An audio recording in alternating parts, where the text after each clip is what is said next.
बेसोदा गाव बयबो आंखौ गियो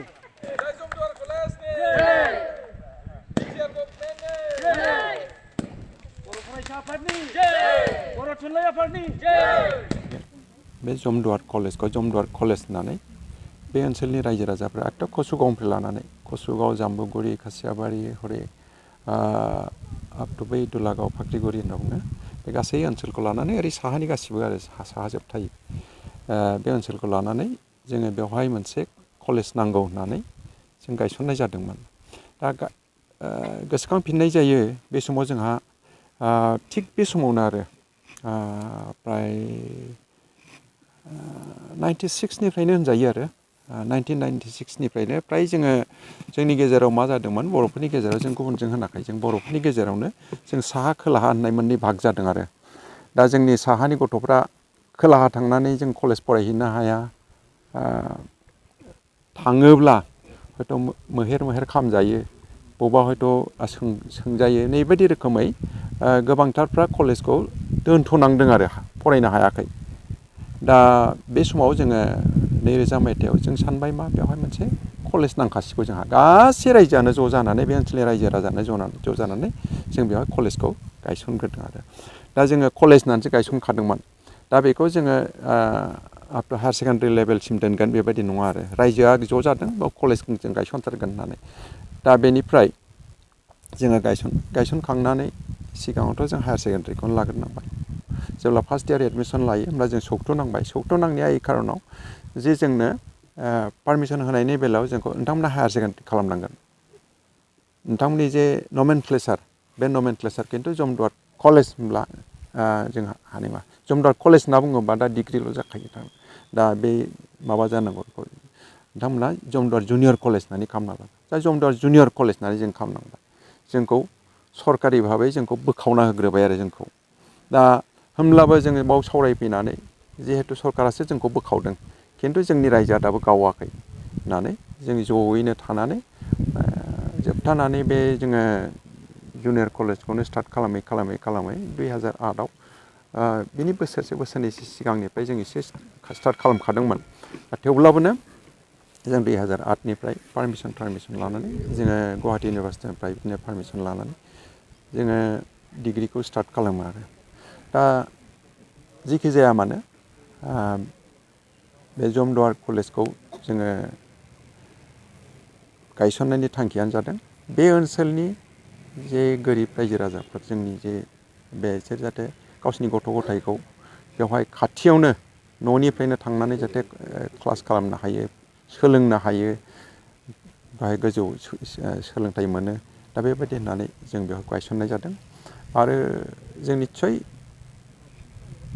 हाथाराखैब्लाबो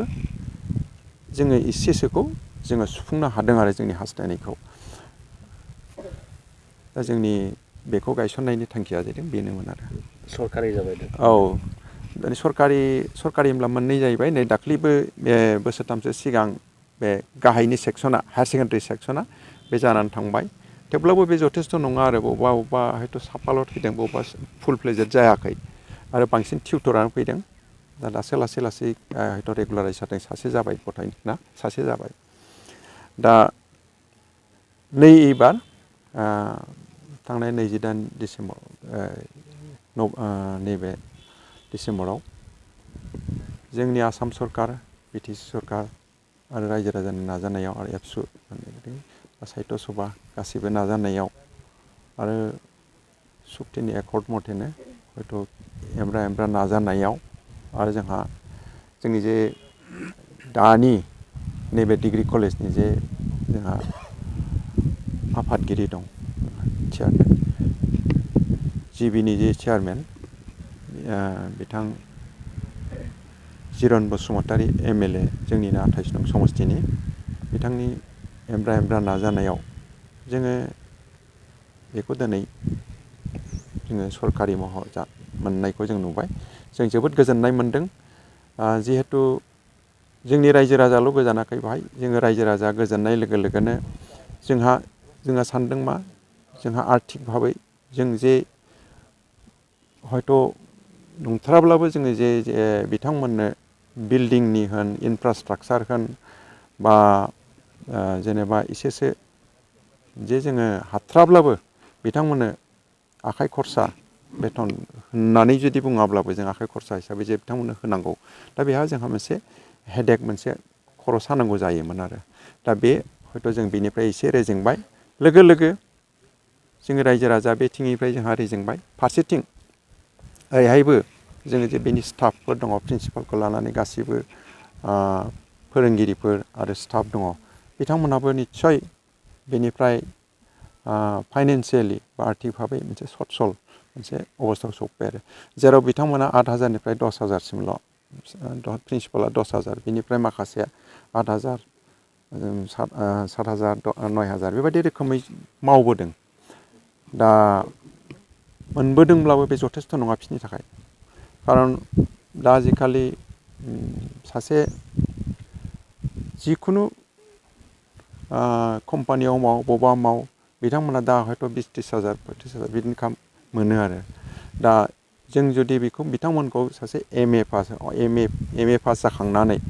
आरो एम एल' नङा बिथांमोना मा खालामनांगौ हयथ' सोरबा PhD जाबाय सोरबा MPhil जाबाय आरो लोगोसे मालाबा बिसोरो नेस्ट लाबाय स्लेट लाबाय दा बेबायदि खालामनानै बेयाव जे बिसोरो बिथांमोनहा 8,000 9,000 10,000नि मावनांगौ बे जोंनि थाखाय जोङो कमिटिनि थाखाय रायजोनि थाखाय बे लाजिथावथाव बाथ्रा आरो बिथांमोननि थाखायबो जथेस्थ' नङा आरो दा ओंखायनो दा बे सरकारि जानानै जोङो जोबोद गोजोननाय मोनबाय जमदुवार कलेजआ जोंहा 2008 मायथाइयाव गायसनजादोंमोन दा बेबादिनो 15 बोसोर जालांबाय बाव सेक्रिफाइस खालामै खालामै नै जोंहा दाख्लि 2020 मायथाइयाव जे जोंहा Btr एकर्ड जालांबाय बे Btr एकर्डनि 6.3 दफानि गेजेरजों जे 10था कलेजखौ गिबियाव प्रभिन्सियेलाइज खालामग्रोनाय जागोन बेबादि जोङो मिथिनायाव दा गमामायैनो नै दाख्लि 28 थारिख डिसेम्बर दाननि 2023आव जों एपइन्टमेन्टखौ मोननानै आं जोबोद साबायखर जासिनो सानदों जे जोंहा आसाम सरकार BTC सरकार आरो जोंनि Btrनि एग्रिमेन्टनि सिगनेटरि सारमोन आरो बे 10था कलेजखौ प्रभिन्सियेलाइज खालामनायाव नांथाबनाय एबा मैखोमै खामानि मावनाय बर' फरायसा आफाद बर' थुनलाइ आफाद आरो जोंनि आसाम सरकार BTC सरकार जों लोगोसे जोंनि बे जमदुवार कलेजनिनो जोंनि कमिटिनि मानगोनां आफादगिरि 28 नं समस्तिनि MLA मानगोनां जिरन बसुमतारी सार आरो बेजों लोगोसे सानजा क'क्राझारनि MLA लरेन्स इस्लारि सार आरो जोंनि बै समनि Btr एग्रिमेन्टनि सिगनेटरि गासिबो सारमोननिसिम आंनि गोसो गोरबोनिफ्राय आं बिराद गोजोननायखौ सारमोननिसिम दैथायहरदों आरो सारमोननिसिम आंनि गंग्लायै खुलुमनायखौ जासिहरदों जोंना फोरोंगिरि माबायोथ' जोंहा दा जोङो माबायावहाय गासै 12 साया फोरोंगिरि महरै फैदों आरो बे 12 सानि गेजेराव साबाया जोंना टिउटर फोरोंगिरि हिसाबै फैदों आरो माखासे गोबां पस्ट थाबोबावदों आरो मिजिंथिदों जे एनरलमेन्टनि थाखाय एबा फरायसानि अनजिमा खम जानायनि थाखाय जोंहा माखासे डिपार्टमेन्टआव साफाल' फैदों आरो बे थालांनाय माखासे फोरोंगिरि बिथांमोनखौ जाहाथे इयुनाव माने पस्टफोरखौ हरफिनबावगोन होननानै आं मिजिंथियो आरो आं बेनिखायनो बाख्नायनो लुबैदों जे दिनै जे आसाम सरकार दा बर्तमान जोंना डक्टर हिमन्त बिश्व शर्मा सार सालायनायाव आरो Btr सरकारनि जाय गाहाय सार प्रमद बर' सारनि दैदेननायाव जाहाथे इयुनाव नैबे थालांनाय पस्टफोरखौ जों मोनबावगोन आरो आं दिनैनि बे प्रग्रामनि गेजेरजों आङो सारमोननिसिम एबा जोंनि दैदेनगिरि बिथांमोननिसिम खावलायहरनो लुबैदों जे माखासे थालांनाय कलेजफोर जायफोर कलेजफ्रा प्रभिन्सियेलाइज जायाखै बै प्रभिन्सियेलाइज जायै कलेजफोरखौबो जाहाथे माने नांगौ बायदियै नायबिजिरनानै थाबैनो सरकारि खालामो बेखौबो आङो खावलायहरदों आरोखि आंनि गोरबोनिफ्राय। सरकारि नङै समावथ' खस्थ'आ एसे एनै मोनखायो। गासिबो फोरोंगिरि बिथांमोनहानो जोंनि जायगानि नंजोबा। जोंहा गसाइगावनिफ्राय फैयो माखासे, पाटगावनिफ्राय फैयो, बिसमुरिनिफ्राय फैयो, दतमानिफ्राय फैयो, कसुगावनिफ्राय माखासे दं। एसे गोजानानो आरो जोंनि बे जमदुवार कलेजनिफ्राय। कलेजआ प्रभिन्सियेलाइज जानाय लोगो लोगोनो कलेजनि थाखाय गोदान चेप्टार निउ इरा स्टार्ट जाबाय। जिहेतु आंबो मिथिगौ, आं जे कलेजाव सिगाङाव दंमोन, आं जइन जानाय समाव बे कलेजआ प्राइभेटमोन आरो कय बोसोरनि उनावनो जोंनि कलेजआ बा आंनि कलेजआ जनता कलेजआ सेरफांगुरि जनता कलेजआ प्रभिन्सियेलाइज जादों। आरो जों फिल खालामो बै समाव माबायदि जों मोनदोंमोन, माबायदि चेन्ज जोङो प्राइभेटनिफ्राय गभर्नमेन्ट जाबा माबायदि चेन्ज जों मोनदोंमोन, बे फिलिंसआ आंहा दङ। दा आं आसा खालामो जे बे जमदुवार कलेजआ दहायनिफ्राय बिथांमोना बुंबाय थाखादों जे मोनसे बेकवार्ड एरियायाव भुटान, इन्डिया भुटान बर्डारनि मोनसे बेकवार्ड एरियायाव इस्टाब्लिस जाजानाय आरो बे एरियाया आसामनि दस्रा एरियाजों तुलना खालामजाया। बेवहाय बयबो जाथि दङ, जेरै सावथाल, राभा, बर' आरो बांसिनानो इक'नमिकेलि डाउन ट्रडेन। आरो थिग मोजां समाव बे कलेजआ इस्टाब्लिस जादों आरो थिग समावनो आंनि मथेबा थिग समावनो बे कलेजआ दिनै प्रभिन्सियेलाइज जादों। कलेज प्रभिन्सियेलाइज जानाय लोगो लोगोनो बे कलेजनि इनफ्रास्ट्राकचार डेभेलप जागोन। कलेजाव मावनाय जेसेबां स्टाफ फेटार्निटि दङ बिथांमोनाबो इक'नमिकेलि बेनिफिटेड जागोन। लोगोसे स्टुडेन्टफ्राबो अनेक बेनिफिटेड मोनगोन। दस्रा कलेजाव प्रभिन्सियेलाइज बा गभर्नमेन्ट कलेजाव स्टुडेन्टफ्रा जेरखम फेसिलिटि मोनो बे फेसिलिटिखौ नेक्स्ट माने समनिफ्राय बिसोर मोनगोन। जों मिथिगौ दा आसाम सरकारा टिउसन फिसखौ फ्रि होयो। दा जोंनि कलेजावबो बे जमदुवार कलेजावबो निस्सय बे नियमा लागु जागोन। दा बे स्टुडेन्टफोरनि थाखाय बिराद गिदिर मोनसे माबा आरो सुबिदा बियो। दा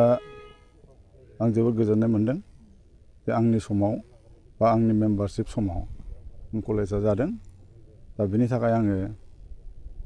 BTC government, BTR government, Assam government लोगोसे इडुकेसन डिपार्टमेन्टआव जेसेबां